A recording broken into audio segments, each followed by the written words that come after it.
sei se a resposta está certa, pastor. Não pode, não tem problema. Depois o senhor conclui, né, pastor? Tá bom. Então, tá bom. Sobre as igrejas realmente que não querem mudar. A pergunta, você sugere que as igrejas que são, por exemplo, fortes na área verde, mas fracas na área azul ou vermelha, deveriam se esforçar para crescer para dentro dessas novas áreas. Mas a maioria das igrejas com as quais eu tenho me envolvido não sentem a menor necessidade de fazer algo assim. Elas são orgulhosas para serem assim como são, e antes enxergam as outras cores como ameaças. Então, o autor respondendo essa pergunta, né, que as igrejas não querem realmente mudar, ele fala assim, né, que ele conhece várias igrejas dessa forma, né, igrejas desse jeito assim, que não tem o desejo de melhorar, né, então não há chance de crescimento e nem qualidade. Ele está dizendo também que é nós que temos que escolher o que é bom para a nossa igreja. O autor gosta mais de lidar com as igrejas que têm vontade de aprender algo novo e que se adentrem às áreas onde tem que ser melhorado. Né? No caso seria, se ele é verde, então no caso seria o vermelho e o azul, que é o poder. Uhum. E o autor também não concorda que a maioria das igrejas seja dessa forma, né? Como ele está falando que a igreja é assim. Né? Ele diz que as igrejas estão interessadas em descobrir novos horizontes. Né? Não é preciso deixar as áreas que é mais forte, no caso verde que ele está citando, e sim dedicar mais atenção só à área deficiente, que no caso seria a azul e a vermelha. E se juntasse os três, né? A área mais forte e a área azul e a vermelha? Aí, no caso, não seria um ministério mais alegre, mais eficaz e mais poderoso? Se juntasse os três?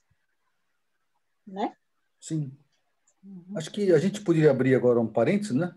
E as pessoas pudessem comentar sobre isso, né? Que as igrejas, falam assim que a igreja não quer mudar. A nossa igreja é assim, é mais forte na área verde ou na área azul, na vermelha, e, portanto, a gente não precisa de mudança. Nós estamos indo muito bem, então nós não aceitamos mudança, né? O que vocês acham disso, né? E o autor fala que não, que muitas igrejas, né, eles estão dispostos a mudar, né? O que vocês acham disso? Isso não vale a pena só para a igreja, viu? Vale para nós também, né?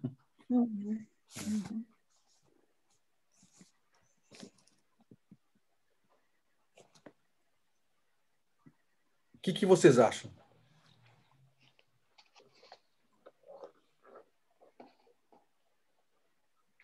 Então, que nem no nosso caso da Igreja da Conexão, a gente não fez o teste de dons com todo mundo ainda, né, pastor? Então, a gente não sabe qual é a área mais forte ainda, né?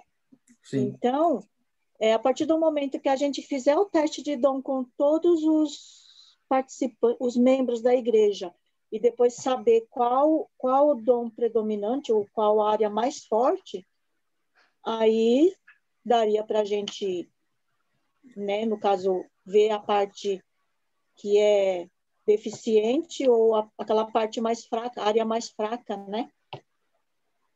Quer dizer, se for seguir realmente o estudo de dons, né?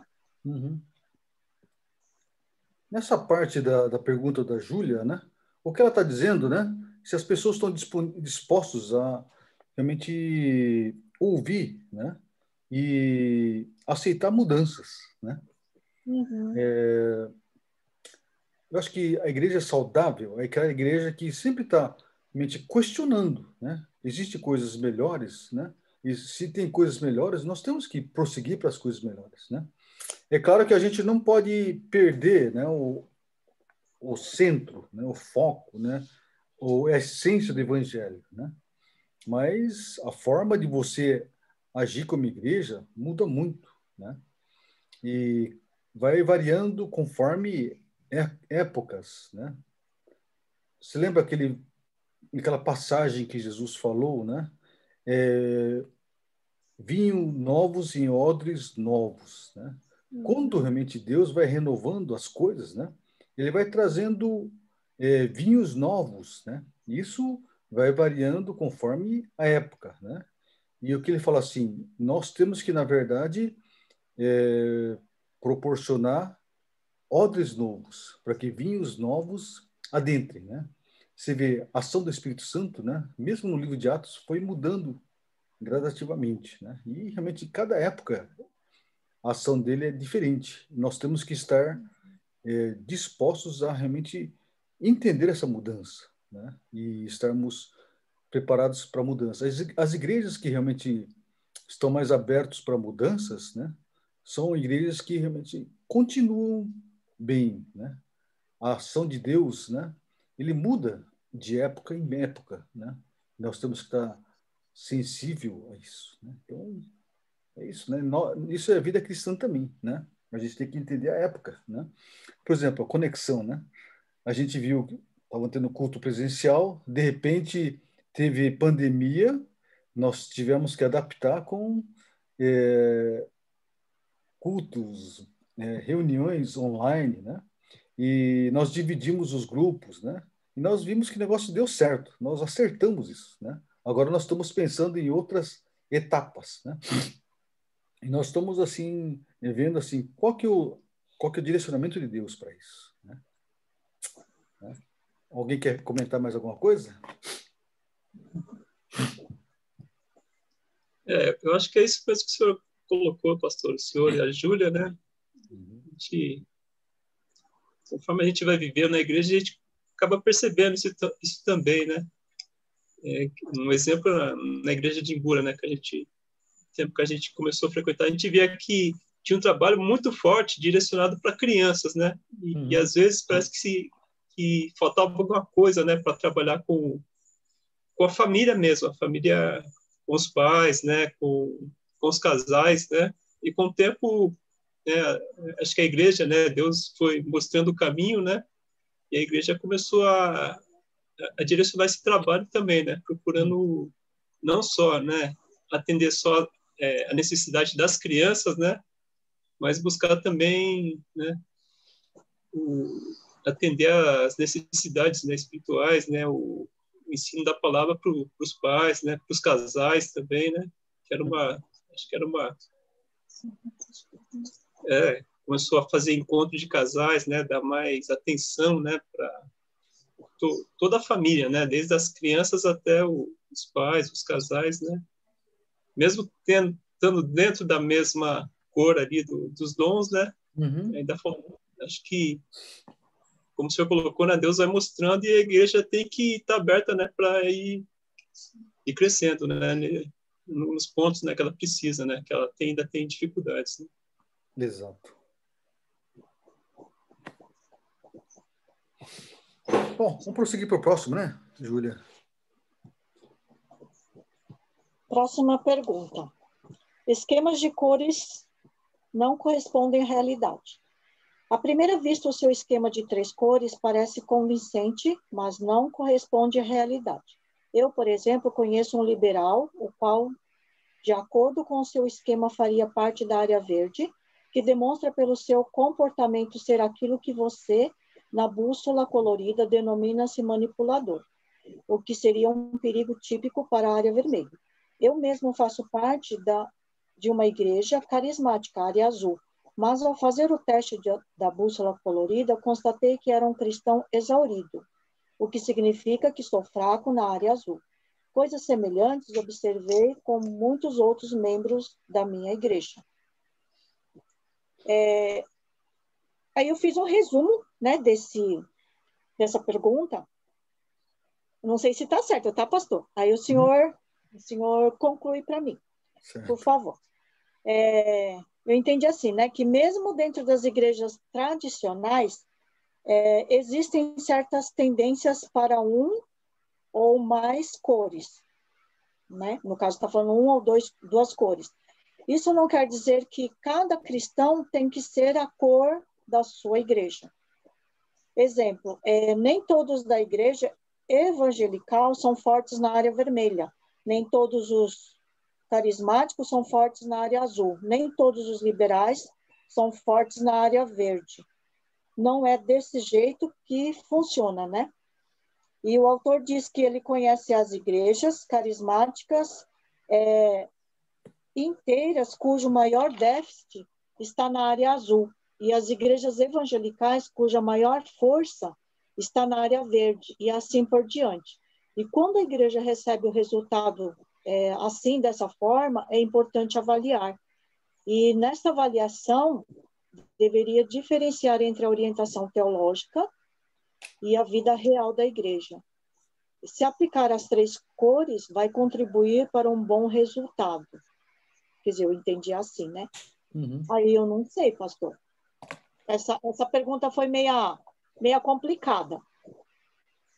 Eu achei interessante, porque acho que mesmo no teste de dons nossos, né? Acho que as pessoas, às vezes, pensaram que era uma coisa e deu outra, né? Eu, por exemplo, eu achava que eu era mais, assim, da linha azul, né? Mais da linha carismática, né? De repente, meu deu mais verde e vermelho, entendeu? Quase que equilibrado, mas um pouquinho mais tendendo para o outro lado. Falei, cara, interessante, né? Não sei o que vocês acharam. Vocês acharam, né? Puxa, eu pensei que era mais evangelical, eu pensei que era mais ensino, de repente eu sou mais azul, né? O que vocês acharam?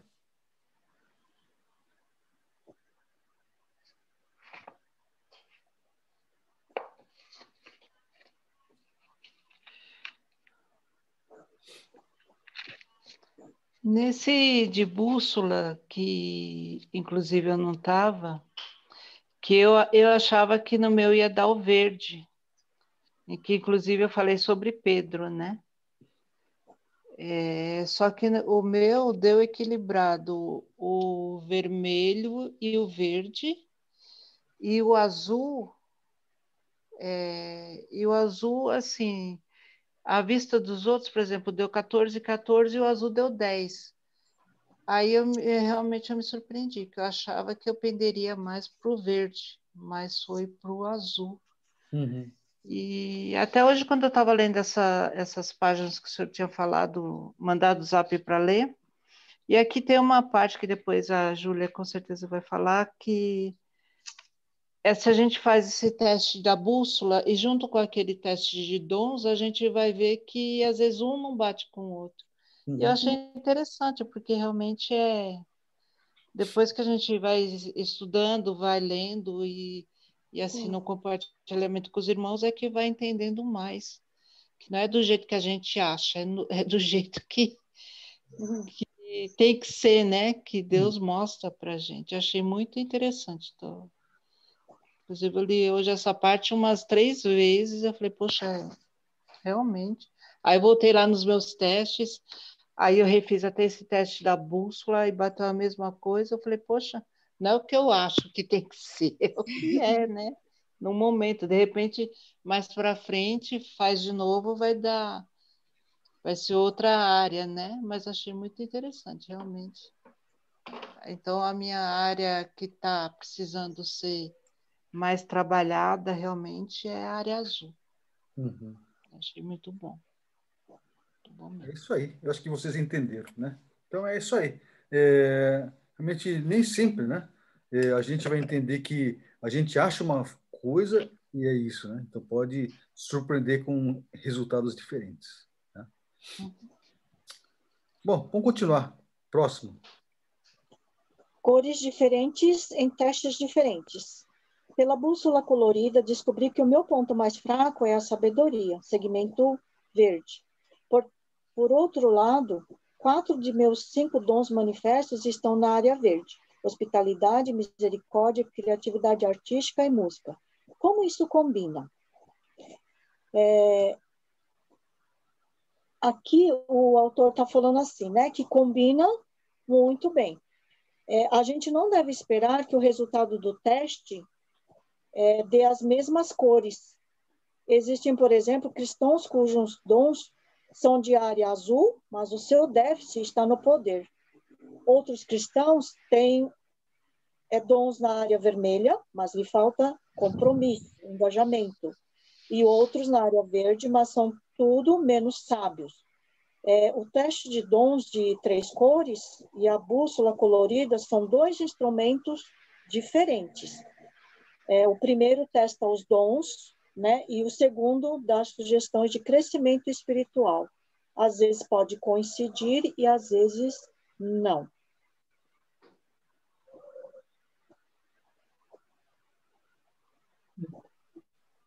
É isso aí.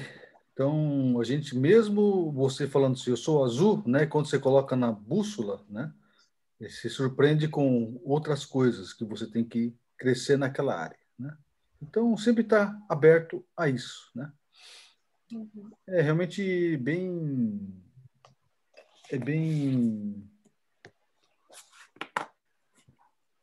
como que fala, específico, né?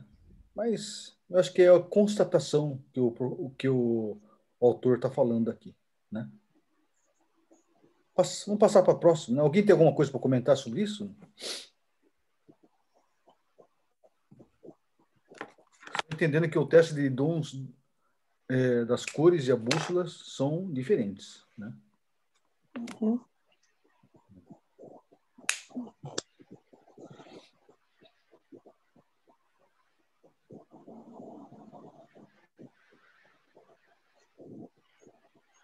Vamos passar para a próxima. Forças e fraquezas, né? De continentes inteiros. Forças e fraquezas de continentes inteiros. Eu prestei muita atenção quando você falou sobre os pontos de partida. Chamou a minha atenção que ilustrou cada um dos 6 pontos de partida, com um exemplo de cada continente.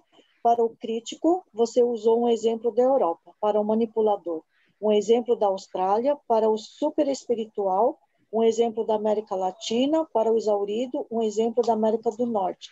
Para o fanático, um exemplo da Ásia. E para o distante, um exemplo da África. Isso é uma coincidência ou tem por trás um significado mais profundo? O Senhor enxerga certas tendências nos diferentes continentes? Para mim, toda essa divisão me parece um pouco artificial. Pastor, eu resumi aqui, mas eu não sei se está certo, tá? Uhum. Nos últimos anos, o autor juntou exemplos de diferentes culturas. Uhum. Ele usou 6 pontos de partida de vários continentes. E nelas existem tendências em relação a determinadas cores. Tendência tem o percentual de cristãos com um certo ponto de partida. Numa determinada cultura, é um pouco mais elevado do que as outras. Isso não quer dizer que os cristãos desta cultura tinham essa tendência. Todos os 6 pontos de partida podem ser achados em todos os continentes, possivelmente em toda a igreja. E conforme estudarmos, iremos descobrir se realmente existem essas tendências nas diferentes culturas.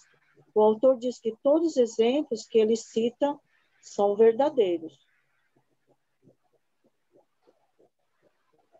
Na verdade, então, alguém quer comentar alguma coisa sobre isso?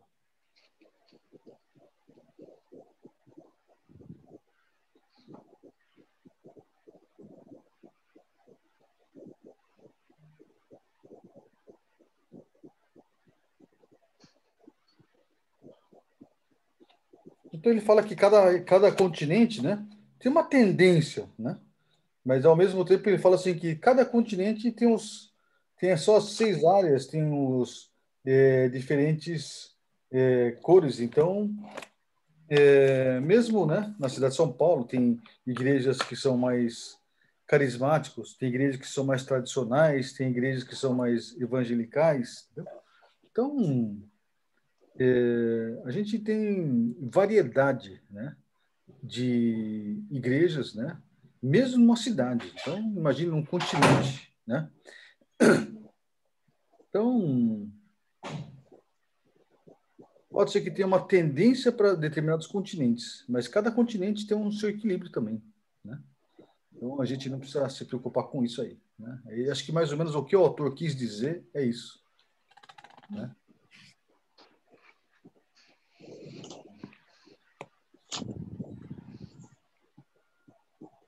Alguém quer comentar alguma coisa?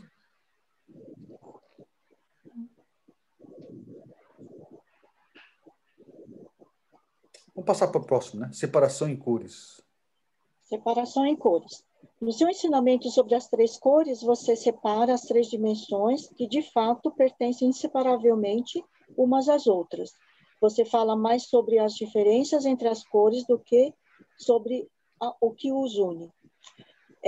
Eu entendi assim, que há cores diferentes e separadas, mas tem que caminhar juntos. Quando uma igreja e cristãos não estão em equilíbrio, não seria legal pregar que todas as cores de forma inseparável. Eles pertencem umas às outras, mas sim mostrar o caminho prático para sair do desequilíbrio. E falam e pregam como deveria ser a fé cristã, mas não se fala como chegar lá, como obter a fé. Uhum. Isso mesmo. Então, você pode ter uma igreja tendendo alguma cor, né? Mas as igrejas têm que buscar o seu equilíbrio, né? É isso que ele está dizendo, né? E isso não é motivo de briga, de discórdia, né? Nós temos que trabalhar em unidade, né? É isso que eu acho que o autor está querendo dizer, né? Não sei se alguém entendeu alguma coisa diferente, assim.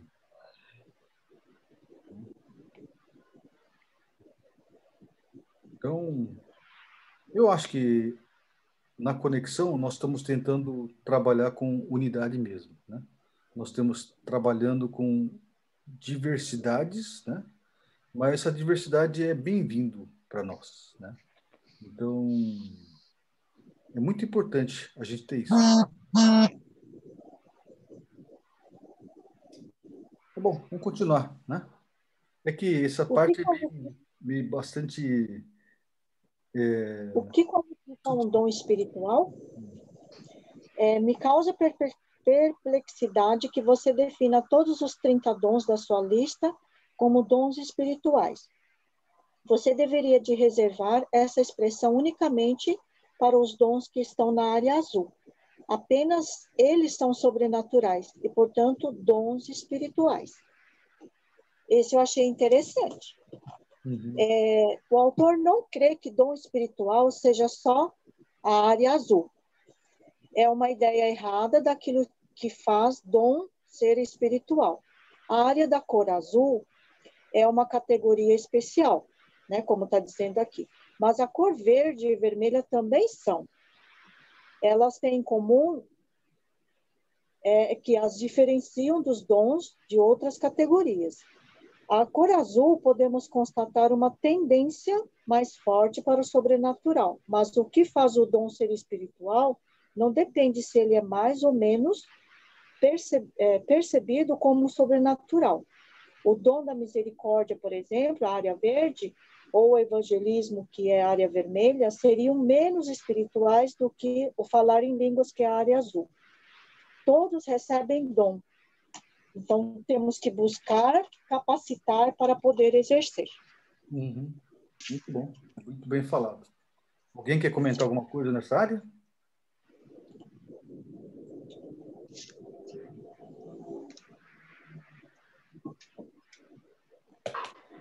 Deixa eu só explicar um pouquinho melhor.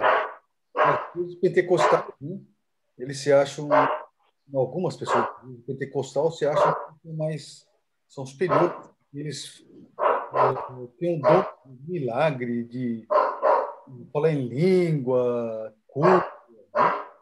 Mas as outras áreas, quantos? Entendeu? Então, nós precisamos de todos esses dons, né, para fortalecimento da igreja, né? A gente não pode só viver de milagres, né? Só de cura das coisas. Nós precisamos de outras coisas também, né? Precisamos da parte doutrinária, nós precisamos da parte de organização, né? A parte de evangelismo. Então, tudo isso faz parte, né? Nós precisamos ser equilibrado em todas as áreas, né? É isso que o autor está dizendo. Né?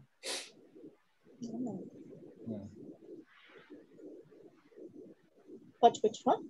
Pode. Ensino super enfatizado sobre dons. Ao ler o seu livro, tenho a impressão de que talvez o mais importante para o cristão seria descobrir os seus dons. Será que com isso uma área da vida espiritual não está sendo super enfatizada? Talvez descobrir dons espirituais não seja o mais importante na vida cristã, está dizendo aqui, né? O autor diz que em nossas igrejas há uma área de deficiência e, com isso, gostaria que a igreja se envolvesse na descoberta dos dons de cada membro, fazer um estudo para saber onde melhorar e perceber que a descoberta dos dons se torne uma experiência-chave para a biografia espiritual, que é a experiência de vida espiritual. E quando buscamos dons espirituais, descobrimos que temos outros dons que nem imaginávamos. Então, temos que aperfeiçoá-los. Uhum. E aí, alguém quer comentar alguma coisa nessa área?